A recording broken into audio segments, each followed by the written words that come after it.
Ang init mga amigo. Alauna ng hapon. Grabe, tutok na tutok pa yung araw. Papunta ako ngayon ng downtown pala, dito sa Tacloban dahil may titingnan ako dito. Sana bukas yung Smart Center. Dahil siyempre papatingin natin yung cellphone ko na nasira yung screen, may mga line. Baka sakali mapalitan siya ng original na LCD. Kasi halos di ko na makita yung mismong screen. Then may nakapagsabi sa akin na nire-replace nila pero chine-check muna nila. Kasi nagkaroon to ng ganito nung nagkaroon ng update. Tapos umiinit yung cellphone. So sa mga nag-update dyan tapos naka-Android kayo or naka-Samsung, pagka umiinit, cancel nyo na lang.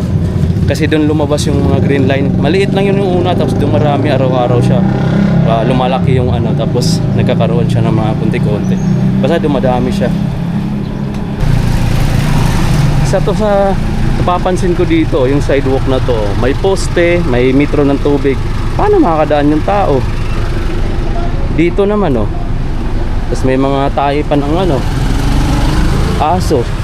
Ayan may mga poste. Useless lang din, sana hindi na lang hinarangan para makaiwas yung tao. Kasi mahaba pa naman. Papunta tayo ng dito tayo banda sa may XYZ na hotel. Magandang klaseng hotel din yan Parang isa sa mga high class or kumbaga 5-star din tong hotel. Bago lang din yan mga amigo, wala yan before nung pumunta tayo dito or nandito tayo. Dito banda yung Smart Center. Puntahan natin, sana bukas. Okay, nandito na ako sa part ng Matthews Lodge, Lodging House. Tapos 578 na mall. Then along Justice Romualdez Street na tayo. Dito ako laging dati naglalakad-lakad. Papunta tayo dun sa may Gaisano banda. Then tawid tayo dito guys. Okay, so nandito ako banda mga amigo sa may Gaisano Grand Central, tapat ng 578. May mga bandaritos na ganyan. Tapos hanggang dito lang din sa may Celcom. Ito parang yata Binguhan, Enjoy Bingo. Pero pagdating dun sa may unahan, sa may Gaisano Capital, sa ACN Sigmore, wala na naman. So putol-putol guys yung bandaritas. So nilalagyan lang siguro nila yung crowded, yung matao lagi, or yung laging sa kabilaan yung mall. Pero bakit dun sa may Sigmore sa Gaisano Capital wala? Yan, alam na siguro walang makabitan. Kasi naman iba yung building dun parang paano. So wala siguro makabitan. Okay, so nandito ako dapat mga amigo sa may Gaisano Capital. Tapos mula dito kita mo na yung Parayawan yung Carnival sa Tacloban City, yung peryahan. Doon pa sa tapat. Ito yung Sigmore. Ang init mga amigo, ang oras natin is 1:30. Ayan ang init. Grabe. Papasok muna ako sa Sigmore. Okay, so nandito na ako banda sa may building na luma na yung hindi natapos, yung pinaka dito. Parang landmark na rin siya. Tapos diyan dagat na. Tapos tapat yung Parayawan yung Carnival din, peryahan. Ito yung pinakaunang branch ng McDo. Tapos ito yung Gaisano Capital. Sa gilid naman yung SN Sigmore. Ito na guys yung sitwasyon ngayon dito sa downtown. Nandito ako banda sa may or pinakaunang branch ng McDo, yung magbubukas zone. Ayan, may mga banderitas ako nakikita dito. Dito sa kabila meron din. Ayan yung Sigmore, ito yung Gaisano Capital. So ayan guys, hanggang dun sa pinakadulo papuntang palengke. Ayan yung banderitas to.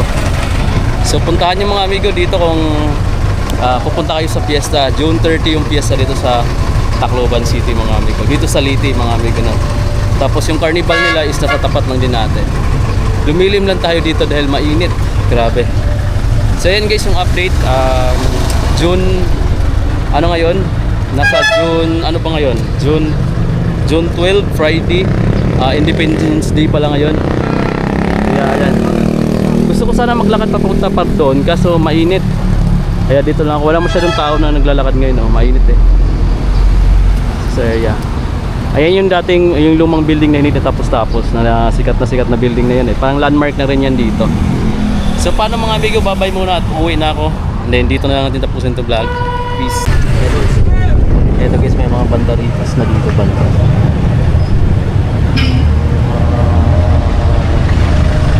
Malapit na yung fiesta ng Tacloban, June 13, 2026 mga amigo.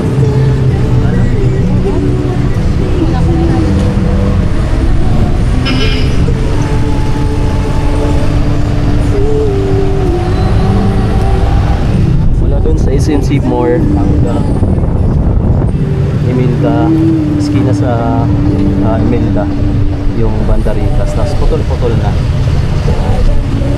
Yan, paikot na ng Imelda. Papuntang Palega. Sakay ako sa pauwi na tayo ng Masbaras. Dito rin pala mayroon na. So yun yung latest update, June 12, 2026. Meron na silang bandaritas na kinabit dahil halos nangalahati na tayo ng June. And June 30 yung pinaka-fiesta.